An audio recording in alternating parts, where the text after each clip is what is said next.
Anda kembali bersama kami di Sapa Indonesia. Malam anak Ketua DPRD Kota Ambon diduga menganiaya seorang pemuda hingga meninggal dunia. Polisi masih menyelidiki apa motif pelaku melakukan penganiayaan hingga menyebabkan korban kehilangan nyawa. Abdi Toisuta, anak Ketua DPRD Ambon, resmi ditetapkan sebagai tersangka kasus penganiayaan yang menyebabkan korban meninggal. Pelaku langsung ditahan untuk proses penyidikan lebih lanjut. Kasih Humas Polres Pulau Ambon menjelaskan penetapan tersangka usia penyidik melakukan gelar perkara dan memeriksa sejumlah saksi.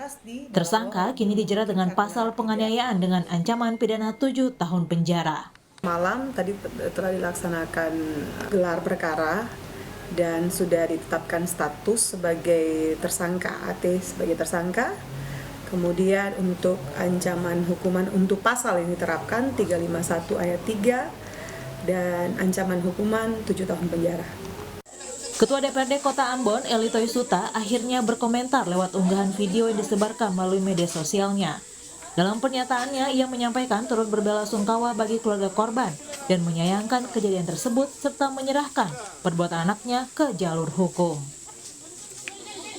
Saya Eli Toisuta atas nama keluarga, dengan segala kerendahan hati dan dengan senantiasa bertawakal kepada Allah Subhanahu wa Ta'ala. Dengan ini kami menyampaikan turut berbelasungkawa yang sedalam-dalamnya atas meninggalnya Ananda Rafli Rahman Sih. Semoga Allah Subhanahu wa Ta'ala Azza wa Jalla merahmati almarhum husnul khatimah serta mendapatkan tempat yang paling indah di sisi Allah Subhanahu wa Ta'ala. Amin ya rabbal alamin. Dan atas nama keluarga pula kami sangat prihatin atas peristiwa dan musibah yang terjadi. Kami menghormati serta menyerahkan penanganan proses dan perkara ini kepada aparat penegak hukum. Abdi Toisuta sebagai tersangka pelaku diduga menganiaya korban di sebuah perumahan depan asrama Polri di kawasan Talake, Ambon pada Minggu malam. Pelaku diduga tersinggung saat bersenggolan dengan korban. Pelaku langsung memukul kepala korban. Korban dianiaya pada saat masih di atas motornya.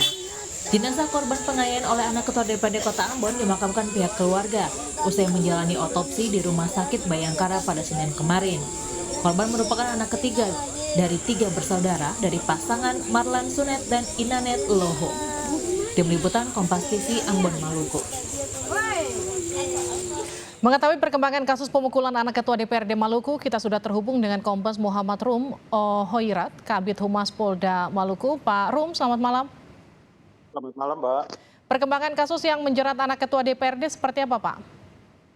Dapat kami jelaskan bahwa sampai dengan saat ini sudah 6 saksi yang kita periksa, kemudian selain daripada tersangka sendiri, dan juga alat bukti lain yang sudah kami dapatkan berupa hasil otopsi. Nah, dengan demikian tersangka dijerat dengan pasal 351 ayat 3 dengan penganiayaan yang mengakibatkan korban meninggal dunia. Dan terhadap tersangka sudah kami tahan di Polres Kota Ambon. Demikian, Pak. Pelakunya hanya satu orang tersangka, Pak Rum, atau memang terbuka ada kemungkinan orang lain yang ikut terlibat? Untuk sementara, berdasarkan hasil keterangan dari saksi-saksi di TKP, baik itu yang melihat langsung maupun yang ikut serta bersama dengan korban, itu menyatakan bahwa pelaku hanyalah satu orang. Motifnya apa, Pak Rum? Betul karena tidak disapa? Berdasarkan keterangan daripada saksi kawan korban, bahwa ketika itu korban bersama dengan kawannya ini berboncengan motor, kemudian ketika masuk ke perumahan, hampir bersenggolan dengan tersangka. Ini yang mengakibatkan tersangka kemudian tersinggung dan melakukan pemukulan terhadap korban yang mengakibatkan korban pingsan dan pada akhirnya meninggal dunia, Pak. Pelaku tunggal ya, Pak Rum ya? Saya konfirmasi sekali lagi ya. Pelaku tunggal. Oke, ini tidak direncanakan juga? Benar, berdasarkan hasil keterangan dari saksi-saksi bahwa ini bukan dikategorikan sebagai pembunuhan berencana, tetapi penganiayaan yang mengakibatkan korban meninggal dunia sesuai dengan pasal 351 KUHP. Adakah kemudian dendam yang kemudian dirasakan pelaku terhadap korban sebelumnya sampai kemudian memicu kejadian tersebut, Pak Rum? Sampai dengan saat ini berdasarkan keterangan saksi kami belum dapatkan ke arah adanya sebelumnya ada dendam atau mungkin ada hal-hal lain yang mendorong sehingga terjadinya kejadian tersebut. Sampai dengan saat ini kami belum mendapatkan itu keterangan itu. Respon pihak keluarga korban seperti apa, Pak Rum? Yang jelasnya pihak korban tidak menerima. Awalnya ini korban sendiri tidak mau diotopsi. Keluarga tidak menginginkan agar korban ini diotopsi. Namun pendekatan-pendekatan yang dilakukan oleh penyidik pada akhirnya keluarga tersangka mengizinkan untuk korban diotopsi dan kemarin sudah diotopsi dan hasilnya itu sudah kami dapatkan dan hasil ini akan nanti disampaikan di pengadilan oleh dokter forensik yang melakukan otopsi.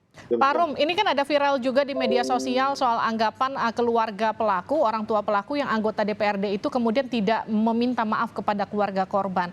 Ini sempat dimediasi pihak kepolisian terkait ini?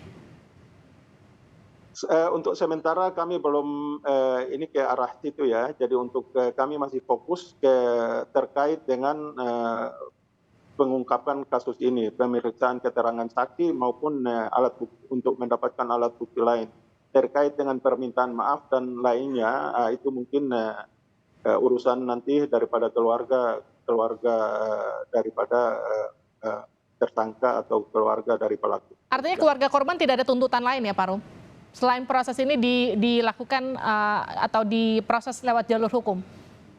Sampai dengan saat ini tuntutan yang disampaikan oleh keluarga daripada korban adalah agar Polri dalam hal ini melakukan penindakan hukum sesuai dengan ketentuan yang berlaku. Dan sejak awal ketika kasus ini muncul, Bapak Kapolda sudah memerintahkan kepada Kapolresta Ambon untuk sesegera mungkin mengambil tindakan untuk mendapatkan pelakunya, kemudian memproses hukum tanpa pandang bulu apakah itu merupakan anggota Polri atau tidak, maupun keluarga pejabat atau tidak. Semua orang sama di hadapan. Oke. Ini ancaman hukumannya apa, Pak Rum? Ancaman hukumannya adalah 7 tahun penjara. Demikian, Mbak. Baik, terima kasih telah bergabung bersama kami di Sapa Indonesia Malam. Terima kasih, Mbak. Selamat.